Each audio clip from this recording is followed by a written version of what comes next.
નમસ્કાર વિદ્યાર્થી મિત્રો, સંદીપ પટેલ સર એજ્યુકેશન ચેનલમાં આપનું હાર્દિક સ્વાગત છે. ધોરણ 5 શિષ્યવૃત્તિ પરીક્ષા CET 2026માં ગણિત સજ્જતાના 30 દાખલાની સંપૂર્ણ સમજ દિવસ 18ની અંદર જોઈશું. તો દરેક બાળકો મારો વિડીયો શાંતિથી નિહાળજો. નમસ્કાર વિદ્યાર્થી મિત્રો, સંદીપ પટેલ સર એજ્યુકેશનમાં આપનું હાર્દિક સ્વાગત છે. ચલો બાળકો, દરેક જણા ટાઈમસર જોડાઈ જાઓ. કોઈ પણ વિદ્યાર્થી મારો વિડીયો મિસ ના કરતા. પરીક્ષા નજીક આવી રહી છે.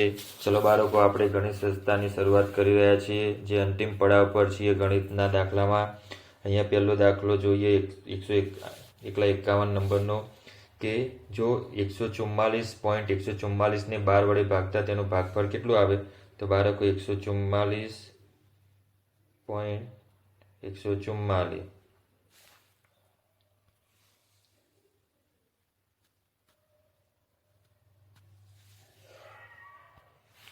એને 12 વડે ભાગીએ બાળકો, તો 12 ને 12 વડે ભાગીએ એટલે 144, 0 0 0 ઉપરથી પોઈન્ટ ઉતારે એટલે 1 ઉતારીએ તો અહીંયા 0 મૂકવું પડે, અહીંયા પોઈન્ટ મૂકી દેવાનો બાળકો. પાછા 12 વડે ભાગીએ 144 ને, તો 144 0 0 0 તો 12.002, તો આપણો જવાબ આવશે ડી. બાળકો, બીજો પ્રશ્ન એટલે 52મો, 4 મીટર 5 સેન્ટીમીટર એટલે કેટલા મીટર થાય? 4 મીટર એટલે કે 4 મીટર એટલે 400 અને 5 સેમી એટલે કે 405. તો આને મીટરમાં દર્શાવે તો 4.05, તો જવાબ આવશે ડી. બાળકો, 53મો એટલે કે ત્રીજો પ્રશ્ન, 75.50, 0.75, 24.50, 0.25 આનો સરવાળો કેટલો થાય? તો 75.50 વત્તા 0.75 વત્તા 24.50 વત્તા 0.25, તો આનો સરવાળો 5 5 10 ની 0 વધી 1, 6 6 7 7 14 ને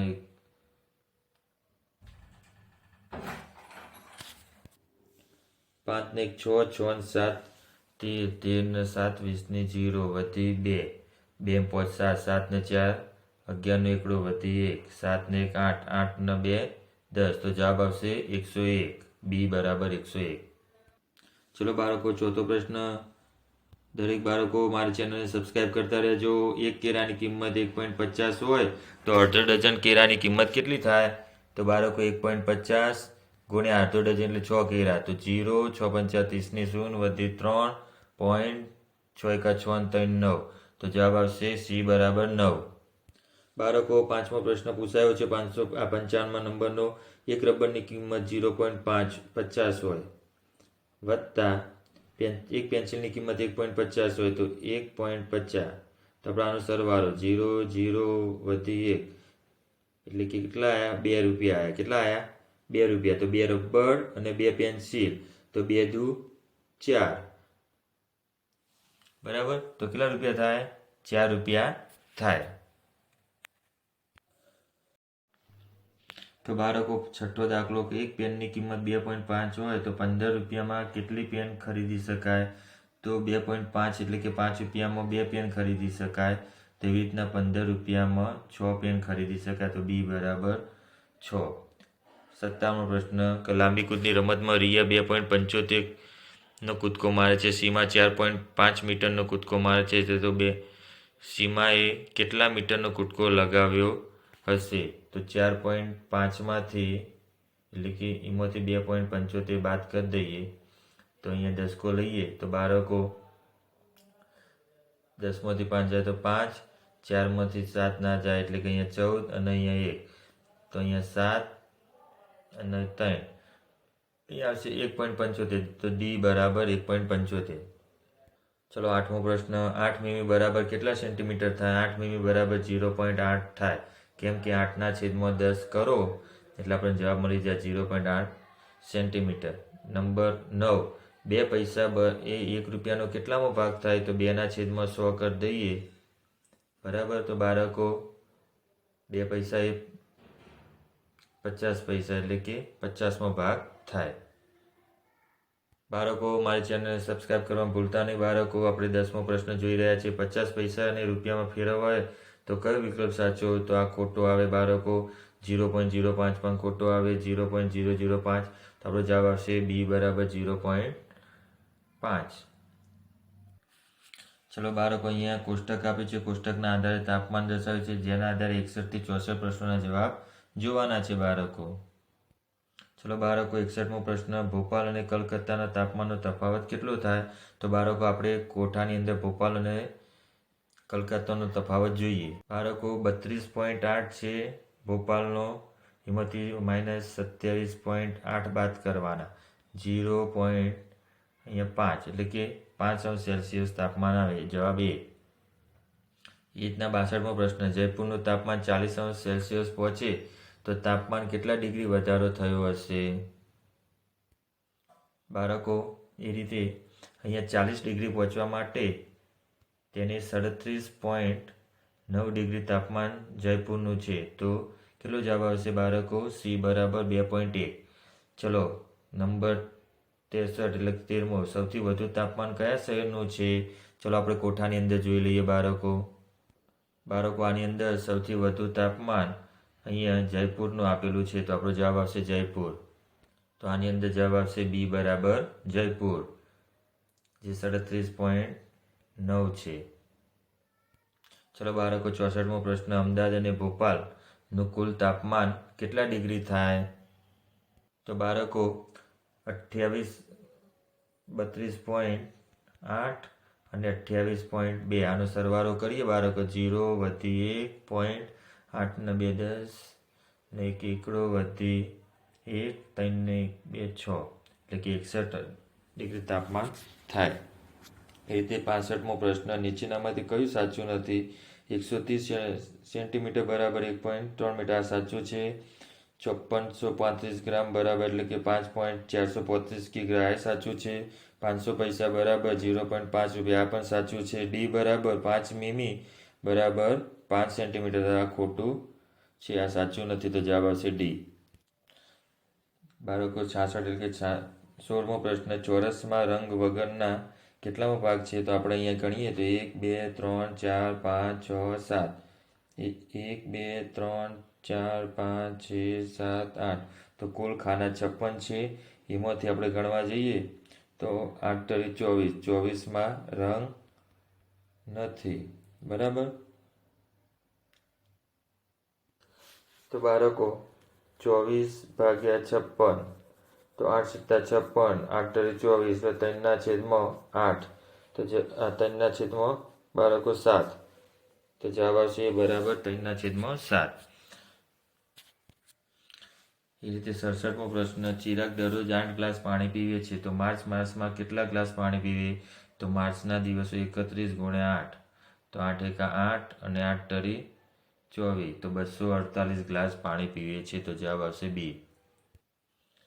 68મો પ્રશ્ન બાળકો, મહેશનું હૃદય 1 મિનિટમાં 70 વખત ધબકે છે, તો 1 કલાકમાં કેટલી વખત ધબકે? તો બાળકો, 70 વખત ધબકે, અને 1 કલાકમાં, તો 1 કલાકની મિનિટ કેટલી? 60 બાળકો, તો આનો ગુણાકાર કરીએ તો 00 7 42, તો 4200 વખત ધબકે, તો જવાબ આવશે બી.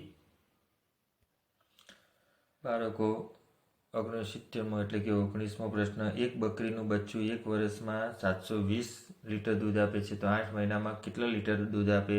તો 720 ને બાળકો 12 વડે ભાગી દઈએ, તો 12 6 72 0 0 0, તો 60, 1 મહિનામાં 60 લીટર આપે, તો 8 × 60 × 8 કરી દઈએ, તો 8 6 48, 480, તો 480 લીટર દૂધ આપે, જવાબ એ.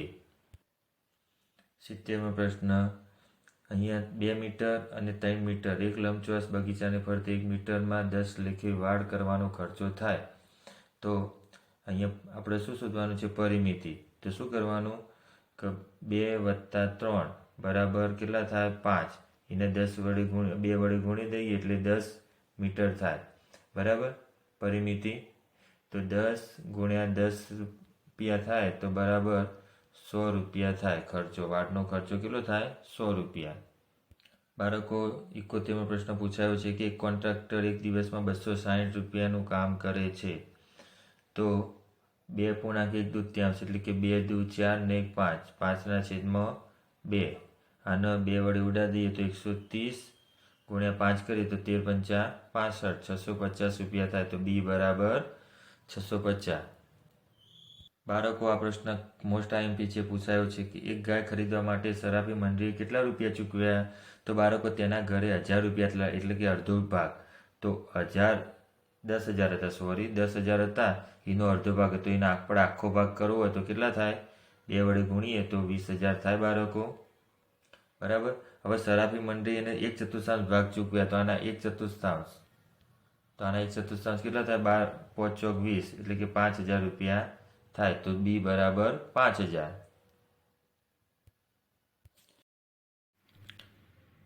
બાળકો, 23મો પ્રશ્ન એટલે કે 73મો પ્રશ્ન આપણે જુઓ દરેક વિદ્યાર્થીઓ. અહીંયા રૂપા 2020ની સાલમાં ફેબ્રુઆરી માસમાં રોજનું 5 લીટર દૂધ ખરીદે છે. તો ફેબ્રુઆરી માસમાં કુલ કેટલું દૂધ ખરીદે? તો 2020 એટલે કે લીપ વર્ષ કહેવાય. કયું વર્ષ કહેવાય? લીપ વર્ષ. લીપ વર્ષના દિવસો કેટલા હોય બાળકો? 29. 29 ગુણ્યા આપણે 5 કરીએ તો 5 9 45, પાંચડો વધે 4, 5 2 10 ને 14, 145. આ જવાબ ખોટો છે બાળકો. જવાબ આવશે સી. બાળકો, 74મો પ્રશ્ન એટલે કે ચોથો પ્રશ્ન 24મો પ્રશ્ન. છાત્રાલયમાં રોજ 10 લીટર દૂધ વપરાય છે. જાન્યુઆરી 2020થી તે મે 2020 સુધી કેટલું દૂધ વપરાય? તો જાન્યુઆરીના મહિના 31, ફેબ્રુઆરી લીપ વર્ષ છે એટલે કે 29, માર્ચ 31, એપ્રિલ 30 અને મે 31. તો આનો સરવાળો કરીએ. 9 ને 1 10, 10 ને 2 12 નો બગડો વધી 1, 3 ને 1 4, 5 6, 6 ને 9 15, 152 દિવસ થાય. તો બાળકો, 152 ગુણ્યા 10. તો આ જવાબ ખોટો છે બાળકો. 1520 રૂપિયા આવે. બાળકો, 75 એટલે કે 25મો પ્રશ્ન આપણે જોઈ રહ્યા છીએ. બાળકો, મારી ચેનલને સબસ્ક્રાઈબ કરજો. એક શાળામાં 330 વિદ્યાર્થીઓ પ્રવાસ જાય છે. પ્રત્યેક બસમાં 40 વિદ્યાર્થીઓ સમાતા હોય તો કેટલા વિદ્યાર્થીઓ બાકી રહે? તો આપણે બાળકો 330 એને કેટલા વડે? 40 વડે ભાગવાના. તો 8 ચોક 32, 1 0. તો કેટલા? 10 વિદ્યાર્થીઓ રહે. તો ડી બરાબર આવશે જવાબ 10. 76મો પ્રશ્ન. વસંત એક બેટરી ખરીદે છે. તેના કુલ આયુષ્યમાં 4800 કલાક લખેલું છે. રાત દિવસ બેટરી ચાલે તો તેનો ઉપયોગ કેટલા દિવસ થાય? તો બાળકો, 4800 ભાગ્યા કેટલા વડે કરવાના? 24. તો 24 દુ 48. તો જવાબ આવશે બી બરાબર 200 દિવસ. બાળકો, 77 એટલે કે 27મો પ્રશ્ન. ઘનફળ શોધવા માટે કયા પરિમાણો ધ્યાનમાં લેવામાં આવે છે? લંબાઈ, પહોળાઈ અને ઊંચાઈ. જવાબ આવશે બરાબર ડી. નંબર 78. 25 સેન્ટીમીટર બાજુની લંબાઈ ધરાવતા સમઘનમાં 5 સેન્ટીમીટર બાજુના કેટલા સમઘન સમાઈ શકાય? તો બાળકો, અહીંયા 25 ગુણ્યા 25 ગુણ્યા 25. છેદમાં શું કરવાનું બાળકો? 5 ગુણ્યા 5. જેટલા સમઘન સમાવવાના એ બધાનો આપણે તો 5 5 25 જતા રહે. અહીં 25 જતા એટલે 5 બરાબર 125 આવે. તો આપણો જવાબ સી બરાબર 125. બાળકો, આ ક્ષેત્રફળના દાખલા પૂછાયા છે. 15 મી ગુણ્યા 10 મીટર. તો 5 મી ગુણ્યા 3 મીટર બરાબર. તો આની ટાઇલ્સ લગાવવાની હોય તો 5 તરી 15 બરાબર. તો આપણો જવાબ આવશે એ બરાબર 10. એ રીતે 80મો પ્રશ્ન. 10 સેન્ટીમીટર બાજુના 4 સમઘન પાસા ગોઠવે છે તો લંબઘનનું ઘનફળ કેટલું થાય બાળકો? તો 10 સેન્ટીમીટરના 4 જ્યાં પાસા. તો 10 ગુણ્યા 10 ગુણ્યા 10 બરાબર થશે 1000. 1000ને આપણે 4 વડે ગુણીએ. 1000 ગુણ્યા 4 બરાબર આવશે ડી બરાબર 4000 ઘન સેન્ટીમીટર. તો બાળકો, આ હતા આપણા 30 દાખલા જે સીઈટીની અંદર પરીક્ષાની અંદર પૂછાયા છે. બાળકો, કોઈ પણ દાખલા ખબર ના પડી હોય તો મને જરૂરથી કોમેન્ટ કરજો. હું તમને ચોક્કસ જવાબ આપીશ. અને મારી ચેનલને સબસ્ક્રાઈબ કરતા રહેજો, તેથી તમને નવા નવા વિડીયો નોટિફિકેશન મળતું રહે. આભાર બાળકો.